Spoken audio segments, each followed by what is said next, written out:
because I am sensitive to the fact that there's a wide range of experience in the room in terms of CMT. Many of you being somewhat new to this field, certainly new to our conference. And so I wanted to kind of go over things in ways this would have been good to have put at the beginning of the day rather than at the end, but for various kind of structural reasons we needed to put it at the end. So I'm going to go through that, but I'm going to get to what I think is some exciting research, show you some things that I think can give you hope along the lines of what Gilles was talking about in terms of gene modification treatment. So I'm going to cover a fair amount of ground here, and hopefully there's something in it that you can align with. First off, I mean, one of our concerns in doing clinical trials, I mean, if we all have a common goal of trying to conquer and combat CMT, so that we hold in common.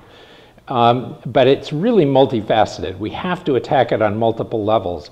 Even when it comes to clinical trials, what we found out in doing clinical trials on neuromuscular diseases, very often we think the clinical trial fails the drug rather than the drug failing the clinical trial. If you want to make that distinction, that the drug probably works if we could do the trial correctly.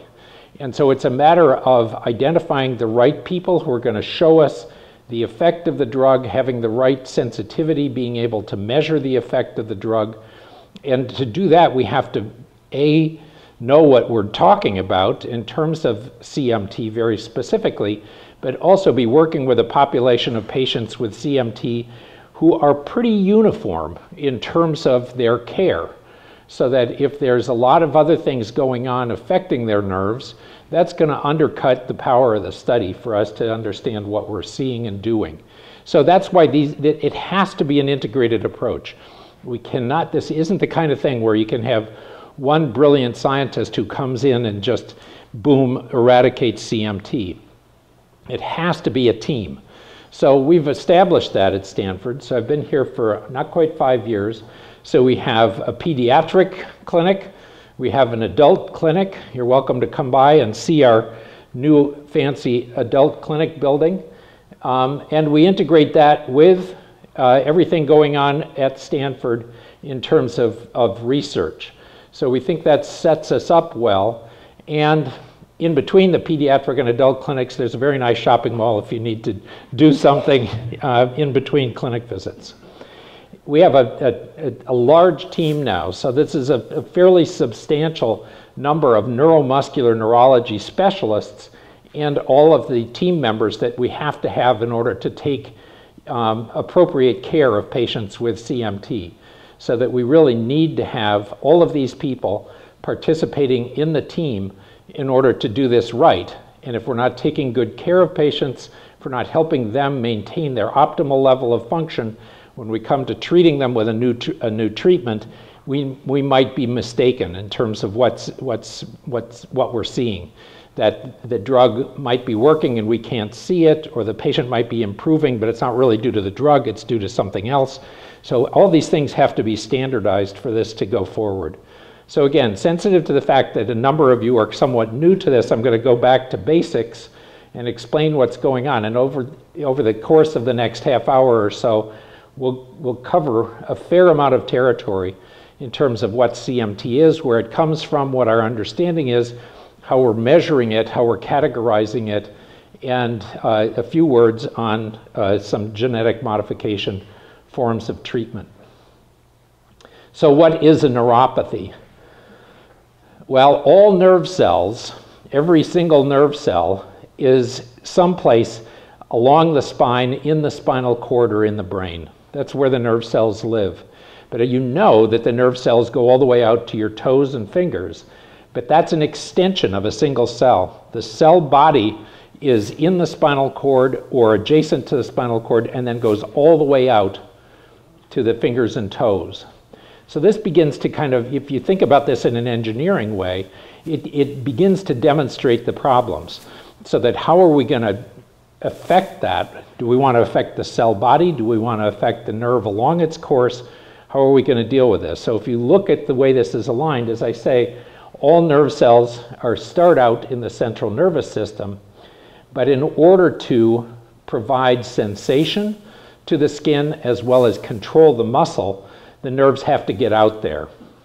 So that the sensory nerve, I don't know if you can see it, hopefully, the green nerve there, goes to the skin, provides sensation, and sends a signal back to this cell that's in a ganglion right adjacent to the spinal canal or spinal cord. And then it sends its signal all the way back into the brain so you can feel. The blue line here is the way we control muscle, so that you get an idea to move your arm. That idea activates a set of nerves in the brain that send the signal down to the spinal cord and activate a second group of nerves that go out to the muscle. So again, all of the nerve cells that are providing that sensation, that are controlling that muscle, are in or adjacent to the spinal cord or spinal canal, and then send this long skinny process out to the muscle or to the skin so that that works. The nerves themselves are basically very, very much like electric wires. That's how they work. They're simple. It's conceptually a very simple operation where a nerve is activated and it sends its signal all the way down the wire to the other end where it activates something else. Either activates muscle or it activates another nerve cell that ultimately activates other nerve cells and comes to consciousness. So obviously that's complicated. Some of us went into neurology because we were interested in those fancy things, like memory and emotion and all this stuff, and very quickly realized that that was totally beyond us. And so we gave up with that, and we went to try to understand an individual nerve cell. If we can understand an individual nerve cell, that's kind of max for my level of understanding. I'm not going to try to understand that fancy stuff. So we're focusing on what makes that nerve work. Well, it turns out that that nerve is interesting in and of itself. It's quite complicated. And if you hone in on this, the nerve is actually comprised of a fairly intricate and amazingly constructed series of elements. And if we even hone in a little bit more and look at just a branch, so this is looking at that long skinny process of the nerve going out from the cell body out to the skin, and it turns out that the wire part, so this is called the axon or the nerve process that's sending that electric signal, but for that signal not to leak out, it has to be surrounded, much like a wire has insulation around it, has a plastic cover on the outside. The nerve cell has an insulation around it, represented by these bluish layered structures here called myelin.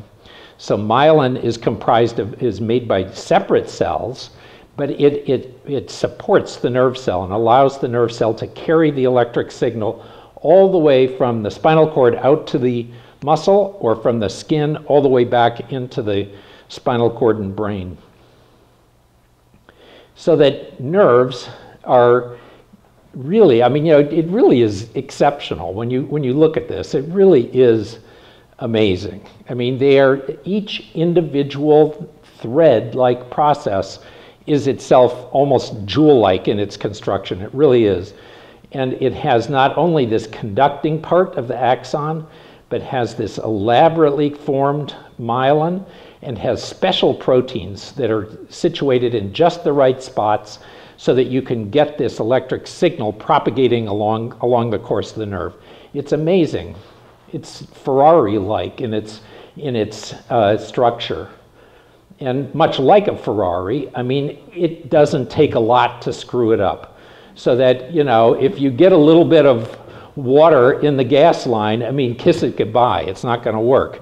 In this instance, if you lose a few of these proteins, if a few of these proteins aren't in the right spot, or if there's a little bit of a modification to them, it's not going to work right. And that can be either for the nerve cell, the nerve fiber, the axon here, and the proteins it has to have, or it can be this insulation. The insulation has very, very special proteins as well that allows it to form. I mean, you think about this. I mean, these cells know somehow how to do this.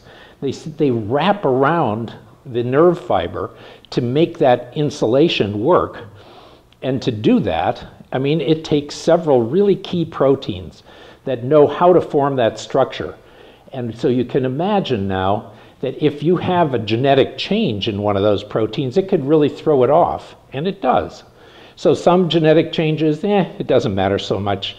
I mean, you know, we all have genetic changes, right? We all do. That's why we're individuals. We're all unique, and we all harbor these things, some of which are fairly incidental. It means that, you know, your hair is going to be one color, or your eyes are going to be a little squinty or wide open or whatever. Fine. But some of these genetic changes have consequences. And you can easily imagine that because this is such an elaborately conceived and constructed system, that some of those protein changes are going to have substance. So this is looking at the nerve under the microscope. And this is from someone with a form of CMT. And you can see, I should have put a normal in here so you could see it. But there's just, like, here's a nerve cell over here. I don't know if you can even see the pointer. I don't think you can. But some of these, do I have a pointer? No, I guess I don't. But at any rate, some of these circles, these little circles are those individual threads. And those little circles should have a significant covering of that myelin. There should be a thick cover of it. Some of these are a little more normal, but there's hardly any in here that is completely normal, because this is a patient that has a genetic change to that insulation. That insulation is not right, and so when we look at the nerve biopsy, we can see that the myelin here, the insulation, is extremely thin. Well, what happens if you have very thin myelin? The signal leaks out. It doesn't make it. And if the myelin is too thin, you get nothing. The signal just stops. It does not propagate all the length of that nerve. If the myelin is not quite that thin, it might just affect the velocity at which it goes. And that's what I'm going to talk about next. So I don't know, how many of you have actually endured electrical testing of your nerves? How many of you found it really uncomfortable and unpleasant? Yeah, there you go. I'd say it's pretty close to 100%. Unfortunately, it's still one of the key ways we have to tell us what's going on with your nerves. And I'm going to explain that. It's not just that we're trying to torture you so we're nicer people when we go home in the evening.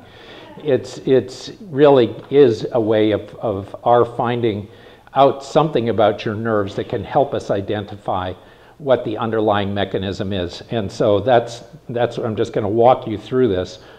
So that nerves, as I've already said, are extremely simple. There's a cell body, and where's the cell body? In the spinal cord or right adjacent to it. And then this long, skinny process might go all the way down to the toe or all the way down to the finger or to your thigh or wherever, but it's going to go to where it's supposed to go. And if you activate the cell body, if you give an electric jolt to it, we can be all the way out here and measure when that signal gets there. So we'll measure that signal, and we can measure the time it takes to go from when you stimulate it to when it gets to where it's supposed to go. We can measure how big it is, and we can measure the delay that it takes. And those are two key elements that allow us to understand what's going on. I mentioned the importance of myelin, or that insulation on the nerves, and that's because that keeps the signal in and it keeps it moving forward at a very, very rapid pace. So that there are nerves that have myelin, and they conduct very, very fast. There's another population of nerves that don't have myelin, and they conduct at a very, very slow rate, so that if you stimulate, it's going to take longer for those signals to get all the way out to where you're measuring them, as opposed to the one with myelin where it goes much more quickly. So that's a key difference. So if we're trying to decide, do you have a form of nerve damage that's due to a problem in that axon or in that cell, that nerve fiber itself, that will, I would assert, will not slow it down too much. You might lose the signal, but if you get any signal, it's going to be zooming at a normal pace. But if you have a problem in the insulation, then that's going to slow it down. So that's our key point, is we're trying to decide, is this a problem of the axon or is this a problem of the myelin?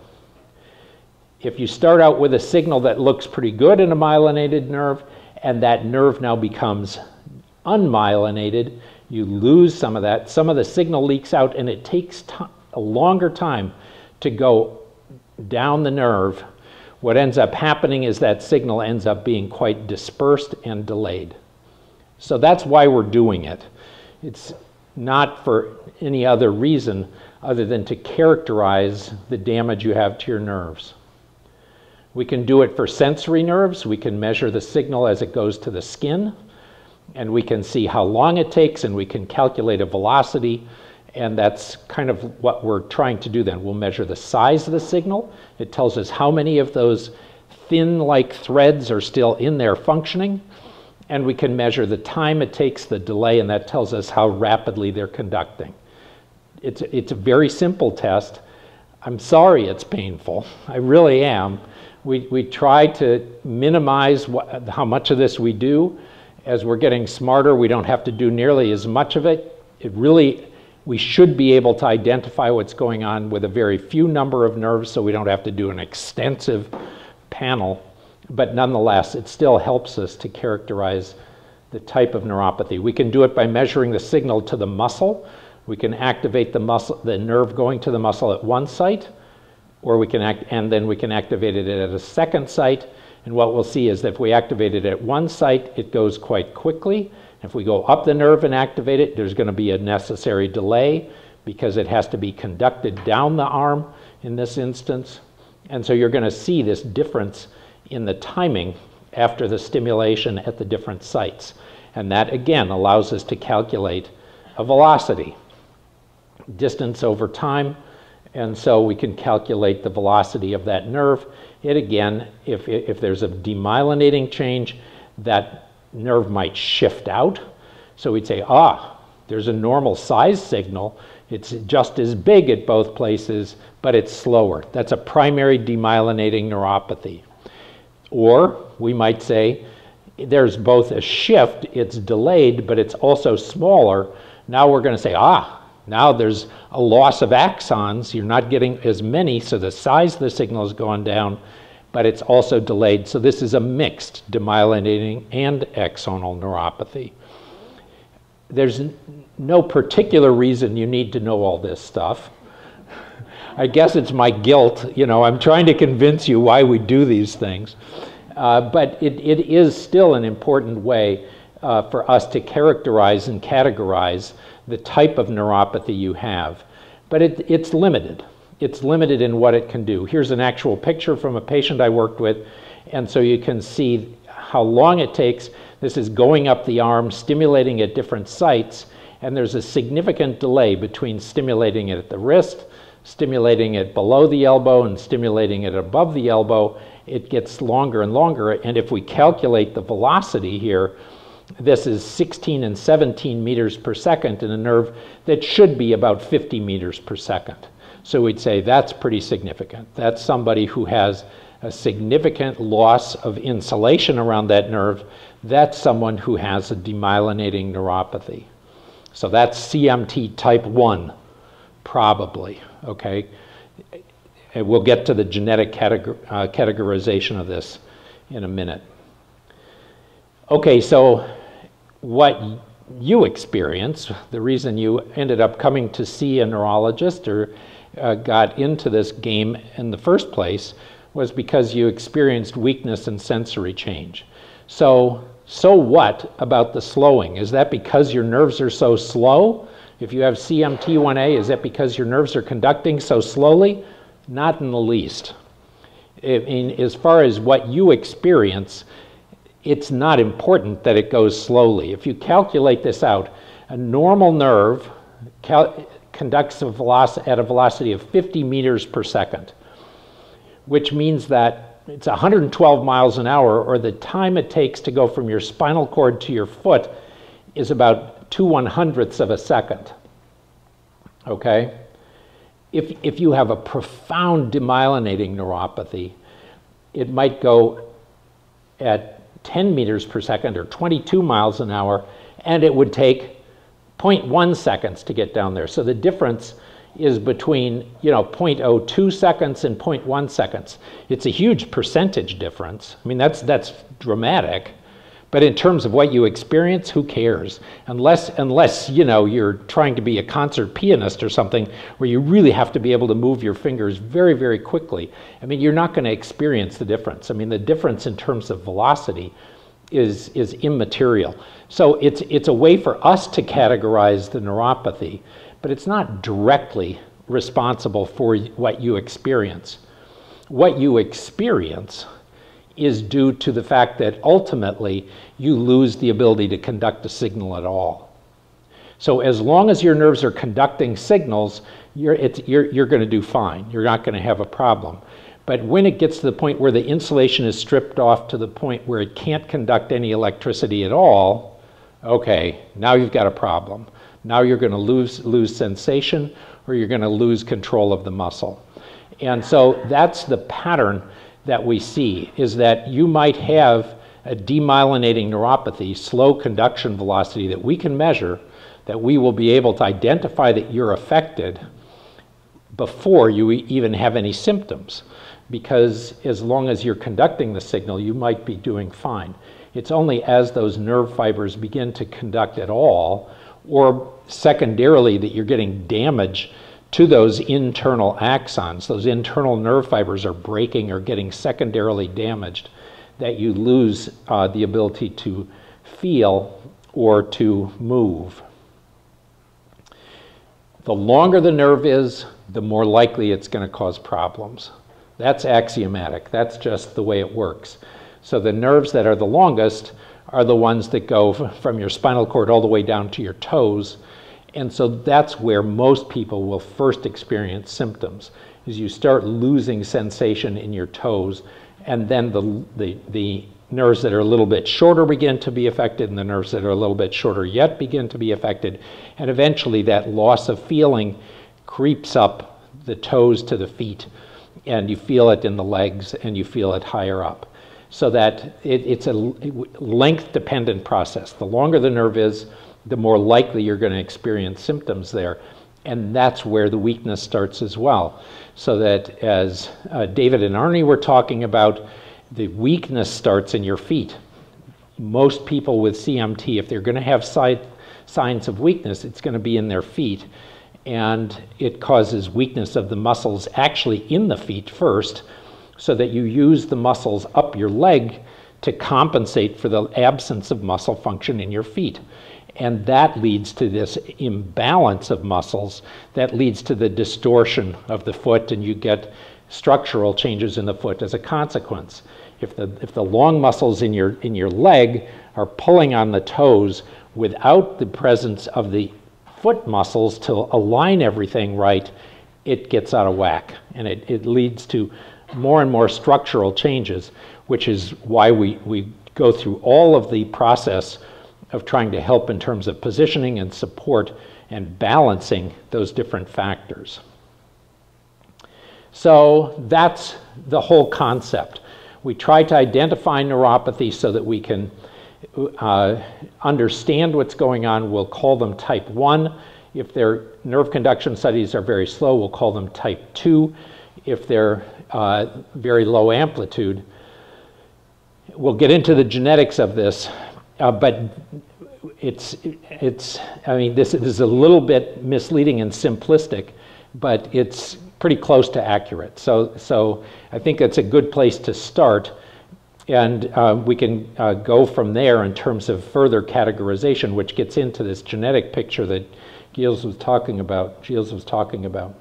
So we are still focusing on nerve conductions because it is providing us with a good measure. And as we get into doing clinical trials, we might very well want to use that. So I forewarn you, we're going to be limiting it, but we might very well want to measure the nerve function as we go through these clinical trials to see whether or not the treatments have an effect. So I already mentioned this, that you lead to this effects in the toes and the feet first, that then kind of creep up the leg, and usually the hand begins to be affected at about the same time that you're getting more effects closer to the knee, because again, it's just a straight length-dependent process. The nerves to your fingers are about as long as the nerves from the lower part of your spine to your knees. Okay, so that's it.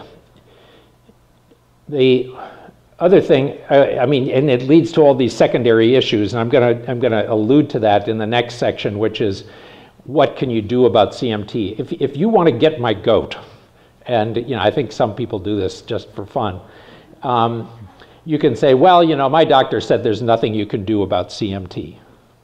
I mean, I get mad even saying it to myself. I mean, that just ticks me off.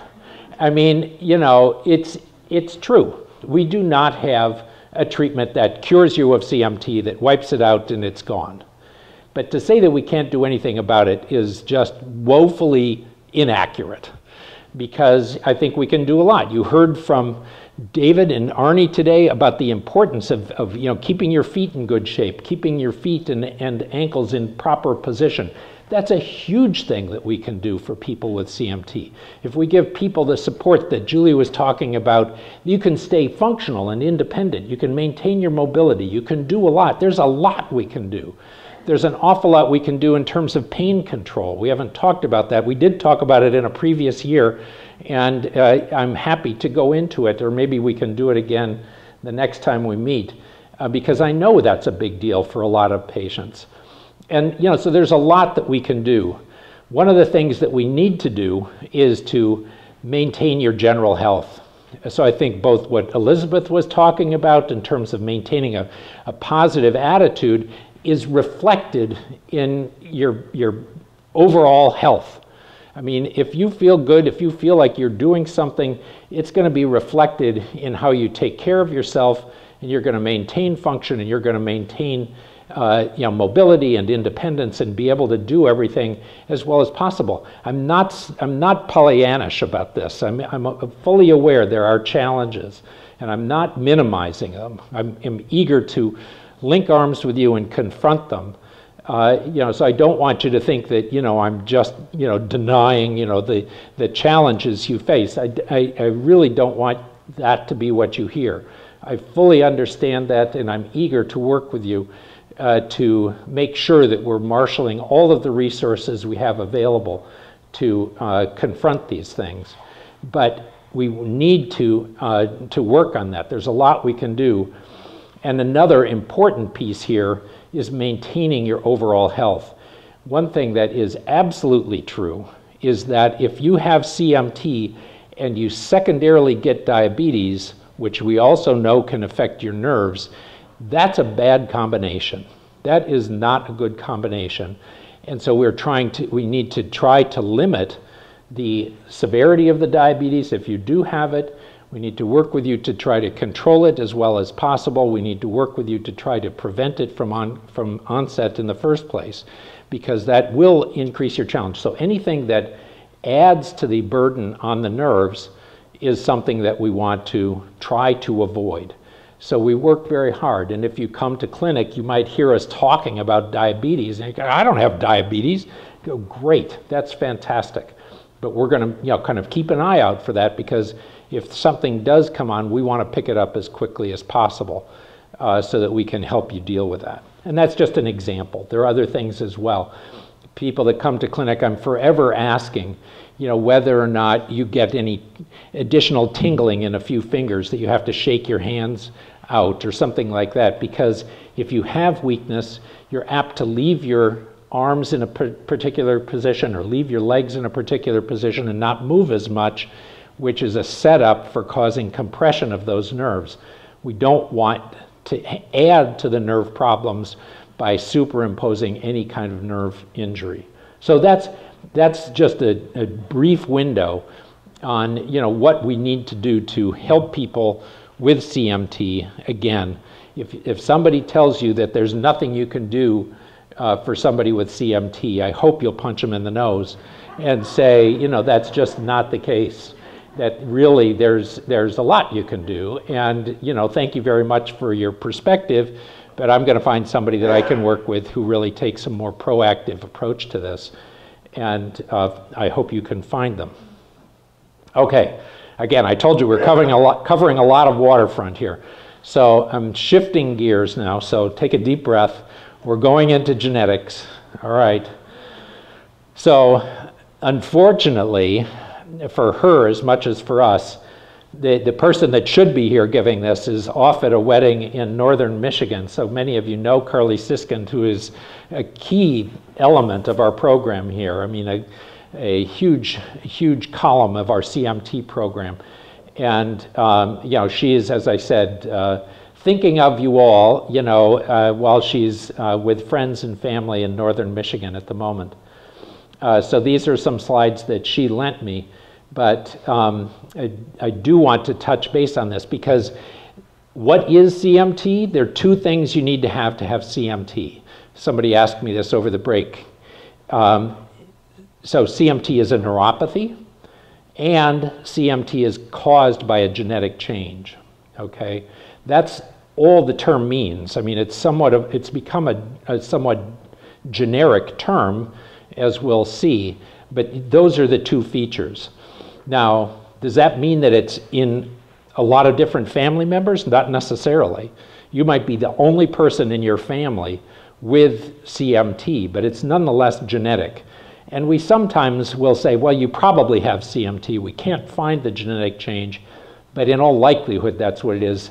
So we're not sure what that gene change is in your case, but we look hard and we keep working with you to identify it. But that's what it means. There are other neuropathies. Diabetes was mentioned and is certainly very common, and there are many other things that can alter nerve function that aren't genetic. And so we do work hard to make sure we're not dealing with one of those. We don't want to be treating somebody for CMT and then find out that, oh my gosh, you actually had diabetes all this time, and we should have been dealing with that. So, but nonetheless, those are the key pieces. So all it means to be genetic is it means that there is a genetic change in one of the genes on one of the chromosomes. So remember that in the cell, there is the central organizing part of the cell, or the nucleus, which is where the chromosomes live. So the chromosomes live in there, and the chromosomes are made up of DNA, so that the chromosomes have all of the blueprint for all of the proteins you need for the cell to live. And there's a set that's almost equal between males and females, except for these chromosomes down here. Everything else is the same except for the X and Y. So females have 2 X's, whereas males have 1 X and 1 Y. Okay, so that otherwise you can't distinguish looking at the chromosomes whether someone is male or female. It's just that X and Y difference. All of these other 22 chromosomes are the same for males and females. And